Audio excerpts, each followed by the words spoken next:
नमस्ते। इस वीडियो में हम डीपसेक की सहलेखन क्षमताओं का पता लगाएंगे। तो चलिए एक बहुत ही सरल उदाहरण से शुरू करते हैं। मैं इसे मेरे लिए एक पाइथन फंक्शन लिखने के लिए कहने जा रहा हूं। तो एक पाइथन फंक्शन लिखें जो उपयोगकर्ता का जन्म वर्ष ले और उसकी आयु बताए। आइए देखें हमारे पास क्या है।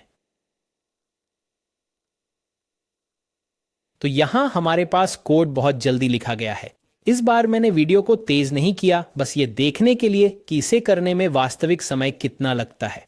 ये काफी प्रभावशाली है कि ये कितनी तेजी से होता है, और न केवल ये कोड लिखता है बल्कि ये भी बताता है कि यह कैसे काम करता है, और हमें एक उदाहरण भी देता है जो वास्तव में अच्छा है।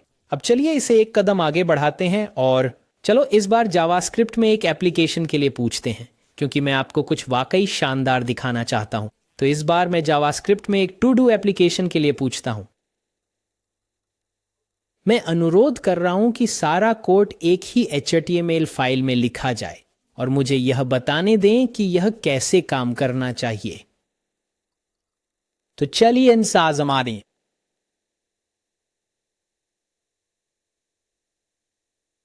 तो फिर से यह हमें बता रहा है कि यह कैसे काम करता है, विशेषताओं को समझा रहा है और मेरे निर्देशों का पालन करते हुए सब कुछ एक ही फाइल में लिख दिया। और मैंने ऐसा इसलिए किया क्योंकि वहां यह है बहुत अच्छा फीचर है जो चैट के अंदर ही HTML को चलाता है। यहां हम बस इस बटन को क्लिक कर सकते हैं और तुरंत ही एप्लीकेशन का परीक्षण कर सकते हैं। तो चलिए देखते हैं कि क्या यह कोड काम कर रहा है। तो यहां हमारे पास एक टू डू ऐप है। चलिए इसे आजमाते हैं। कुछ सेब हम देख सकते हैं कि कार्य सूची में जोड़ा गया है। तो हम इसका नाम बदल सकते हैं, इसे पूरा या पूर्व स्थिति में ला सकते हैं, और हम टू डूज को हटा भी सकते हैं।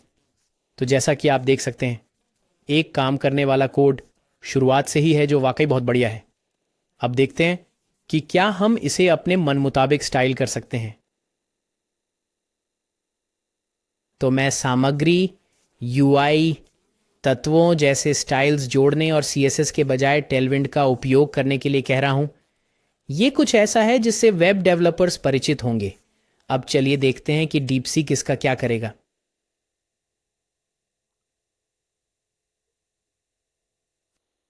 ठीक है, तो आइए देखें कि यह काम कर रहा है या नहीं। फिर से हमारे पास सब कोड एक ही फाइल में है, इसलिए हम इसे यहां से चला सकने में सक्षम हो सकते हैं। आइए HTML चलाने का प्रयास करें, और जैसा कि आप देख सकते हैं अब हमारे पास कुछ स्टाइल्स हैं, और यदि आप मटेरियल UI से परिचित हैं तो आप जानते हैं कि इसने निर्देशों का सही पालन किया। तो आइए इसे आजमाते हैं। अब हम देख सकते हैं कि यह इस बार थोड़ा अलग दिखता है, लेकिन कार्यक्षमता लगभग वही है। ठीक है, इसे पूरा कर दें या उन्हें फिर से खोलें। हम उनका नाम बदल सकते हैं और हम टू डूज को हटा सकते हैं। यह बहुत प्रभावशाली है कि हम इन चीज़ों को इतने जल्दी बना सकते हैं, और हम उन्हें चैट के अंदर से चला सकते हैं और उन्हें परीक्षण कर सकते हैं।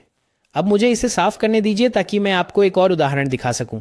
कोड लिखने के अलावा डीपसी कोड का विश्लेषण भी कर सकता है।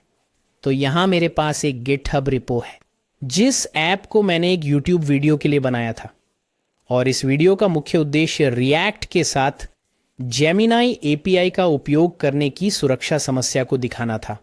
तो अगर हम सोर्स फोल्डर में जाएं, कंपोनेंट्स फोल्डर के अंदर हम इस चैट कंपोनेंट को देख सकते हैं। यहाँ API कुंजी उजागर हो रही है। अगर आप डेवलपर नहीं हैं तो ये ज़्यादा समझ में नहीं आएगा, लेकिन डेवलपर्स के लिए हम जानते हैं कि ये एक अच्छी प्रैक्टिस नहीं है, क्योंकि API कुंजी को वेब ब्राउज़र में उजागर किया जा सकता है, और यही बात सारांश घटक के साथ भी होती है। अब मैं देखना चाहता हूँ कि क्या डीपसेक इस संभावित सुरक्षा मुद्दे की पहचान कर सकता है और इसे कैसे ठीक किया जा सकता है। इसलिए मैं इसे कॉपी करने जा रहा हूं, इस रेपो का लिंक। तो ये एक और अच्छी चीज़ है, हमें यहाँ सब कुछ टेक्स्ट के रूप में चिपकाना नहीं पड़ता। उसी तरह जैसे हम चित्र संलग्न कर सकते हैं, हम बाहरी वेबसाइटों के लिए लिंक भी पेस्ट कर सकते हैं। इस मामले में मेरा रिपो सार्वजनिक है, इसीलिए मैं इसे यहाँ उपयोग कर सकता हूँ।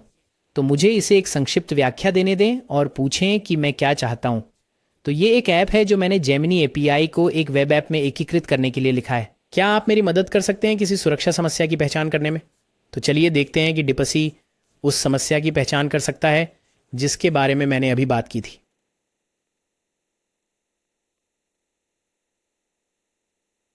ठीक है, यह उससे कहीं अधिक है जितना मैं अपेक्षा कर रहा था। जैसा कि आप देख सकते हैं, इसने इस कोड के साथ संभावित 13 सुरक्षा मुद्दों को पहचाना है। अगर हम ऊपर जाएं तो हम देखेंगे कि पहला मुद्दा संबंधित है एपीआई कुंजी सुरक्षा, जिसकी मैंने पहले शुरुआत से पहले चर्चा की थी। तो ये काफ़ी प्रभावशाली है। न केवल हम डीपसीक का उपयोग करके कोड लिख सकते हैं और इसे यहाँ से चला सकते हैं जैसा कि मैंने आपको दिखाया था, बल्कि हम इसके विश्लेषण और सुधार भी लागू कर सकते हैं। तो इस वीडियो के लिए बस इतना ही। मैं आपको अगले वीडियो में मिलूंगा।